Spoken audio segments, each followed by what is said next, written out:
ओम जयंती मंगला काली भद्रकाली कपालिनी दुर्गा क्षमा शिवा धात्री स्वाहा स्वधा नमोस्तुते। नमस्तस्ये नमस्तस्ये नमस्तस्ये नमो नमः। सर्वमंगल मांगल्ये शिवे सर्वार्थ साधिके शरण्ये त्र्यंबके गौरी नारायणी नमोस्तुते। भक्तजनों का हार्दिक स्वागत है। आप सभी को नवरात्रि की ढेर सारी शुभकामनाएं। और आज हम कर रहे हैं श्री दुर्गा सप्तशती का अध्याय नंबर 6 और 7। तो आइए शुरू करते हैं। अध्याय नंबर 6। छठे अध्याय में है घूम्रलोचन वध। महर्षि मेघा ने कहा, देवी की बात सुनकर दूत क्रोध में भरा हुआ वहां से असुरेंद्र के पास पहुंचा और सारा वृतांत उसे कह सुनाया। दूत की बात सुन असुरेंद्र के क्रोध का पारावार न रहा और उसने अपने सेनापति धूम्रलोचन से कहा, धूम्रलोचन, तुम अपनी सेना सहित शीघ्र वहां जाओ और उस दृष्टा के केशों को पकड़कर उसे घसीटते हुए यहाँ ले आओ। यदि उसकी रक्षा के लिए कोई दूसरा खड़ा हो, चाहे वह देवता हो, यक्ष हो अथवा गंधर्व ही क्यों न हो, तुम अवश्य मार डालना। महर्षि मेघा ने कहा। शुंभ के इस प्रकार आज्ञा देने पर धूम्रलोचन 60,000 राक्षसों की सेना को साथ लेकर पहुंचा और देवी को देखकर ललकार कर कहने लगा, अरे तू अभी शुंभ और निशुंभ के पास चल। यदि तू प्रसन्नता पूर्वक मेरे साथ न चलेगी तो मैं तेरे केशों को पकड़कर घसीटता हुआ तुझे ले चलूंगा। देवी बोली, असुरेंद्र का भेजा हुआ तेरे जैसा बलवान यदि बलपूर्वक मुझे ले जाएगा तो ऐसी दशा में मैं तुम्हारा कर ही क्या सकती हूँ। महर्षि मेघा ने कहा। ऐसा कहने पर धूम्रलोचन उसकी ओर लपका, किंतु देवी ने उसे अपनी हुंकार से ही भस्म कर डाला। यह देखकर असुर सेना क्रुद्ध होकर देवी की ओर बढ़ी, परंतु अंबिका ने उन पर तीखे बाणों, शक्तियों और फरसों की वर्षा आरंभ कर दी। इतने में देवी का वाहन भी अपनी ग्रीवा के बलों को झटकता हुआ बड़ा भारी शब्द करता हुआ असुर सेना में कूद पड़ा। उसने कई असुर अपने पंजे से, कई असुर अपने जबड़े से और कई धरती पर पटक पटक कर अपनी दाढ़ी से ही घायल कर डाले। उसने कई असुरों को अपने नख से पेट फाड़ डाले और कई असुरों का तो केवल थप्पड़ मारकर ही सिर जड़ से उखाड़ दिया। कई असुरों की भुजाएं और सिर तोड़ डाले और गर्दन के बालों को हिलाते हुए उसने कई असुरों को पकड़कर उनके पेट फाड़कर उनका रक्त पी डाला। इस प्रकार देवी के उस महाबलवान सिंह ने क्षण भर में असुर सेना को समाप्त कर दिया।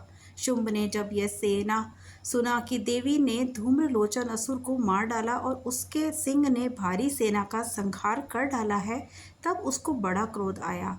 उसके मारे क्रोध के ओठ फड़फड़ाने लगे और उसका चंड और मुंड नामक वहां असुरों को आज्ञा दी कि हे चंड मुंड, तुम अपने साथ एक बड़ी सेना लेकर वहां जाओ और उस देवी के बाल पकड़कर उसे तुरंत यहाँ ले आओ।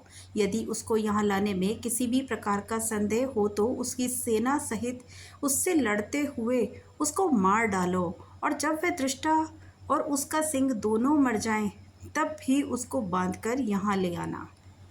इतना ही है श्री दुर्गा सप्तशती के पाठ नंबर 6 में। आइए अब प्रारंभ करते हैं अध्याय नंबर 7।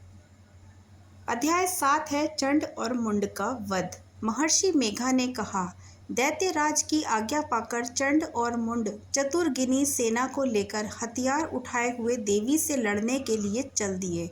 हिमालय पर्वत पर पहुंचकर उन्होंने मुस्कुराती हुई देवी जो सिंह पर बैठी थी उनको देखा। जब असुर उनको पकड़ने के लिए तलवारें निकाली और उनकी ओर बढ़े, तब अंबिका को उन पर बड़ा क्रोध आया।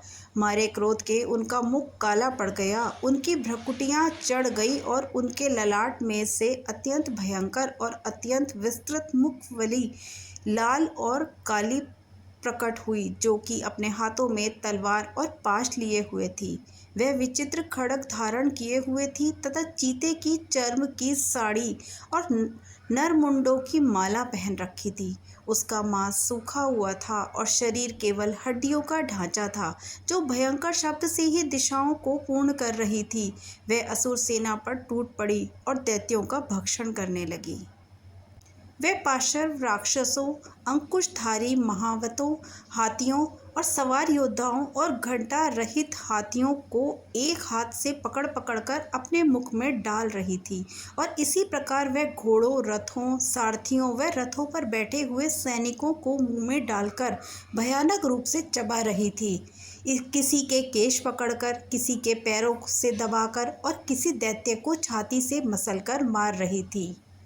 वे दैत्य के छोड़े हुए बड़े बड़े अस्त्र शस्त्रों को मुंह में पकड़कर और क्रोध में भरकर उनको दांतों में पीस रही थी। उसने कई बड़े बड़े असुर भक्षण कर डाले, कितनों को रौंद डाला और कितनी उसकी मार के मारे भाग गए। कितनों को उसने तलवार से मार डाला, कितनों को अपने दांतों से समाप्त कर दिया। इस प्रकार से देवी ने क्षण भर में संपूर्ण दैत्य सेना को नष्ट कर दिया। यह देखकर महापराक्रमी चंड काली देवी की ओर पलका, और मुंड ने भी देवी पर अपने भयानक बाणों की वर्षा आरंभ कर दी। उसने हजारों चक्र उस पर छोड़े। उस समय वह चमकते हुए बाण व चक्र देवी के मुख में प्रविष्ट इस प्रकार दिख रहे थे, जैसे मानो बहुत से सूर्य मेघों की घटाओं में प्रविष्ट हो रहे हों।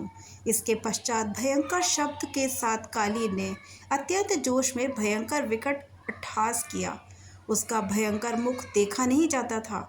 उसके मुख से श्वेत दांतों की पंक्ति चमक रही थी। फिर उसने तलवार हाथ में लेकर हूँ शब्द कहकर चंड के ऊपर आक्रमण किया और उसके केश पकड़कर उसका सिर काटकर अलग कर दिया। चंड को मरा हुआ देखकर मुंड देवी की ओर लपका, किंतु देवी ने क्रोध के भरे उसे भी अपनी तलवार से यमलोक पहुंचा दिया। चंड और मुंड को मरा हुआ देखकर उसकी बाकी बची हुई सेना वहां से भाग गई। इसके पश्चात काली चंड और मुंड के कटे हुए सिरों को लेकर चंडिका के पास पहुंच गई और प्रचंड अट्टहास के साथ कहने लगी, हे देवी, चंड और मुंड दो महादैत्यों को मारकर तुम्हें भेंट कर दिया। अब शुंभ और निशुंभ को तुम स्वयं वध करना है। महर्षि मेघा ने कहा। वहां लाए हुए चंड और मुंड के सिरों को देखकर कल्याणकारी चंडी ने काली से मधुर वाणी में कहा, हे देवी, तुम चूंकि चंड और मुंड को मेरे पास लेकर आई हो, अतः संसार में चामुंडा के नाम से तुम्हारी ख्याति होगी। जय माता दी। श्री दुर्गा सप्तशती का पाठ नंबर 7 यहीं पर समाप्त होता है। 8वां अध्याय हम अगले वीडियो में पढ़ेंगे। जय माता दी। माँ काली आपका कल्याण करे और आप पर अपनी कृपा सदैव बनाए रखे।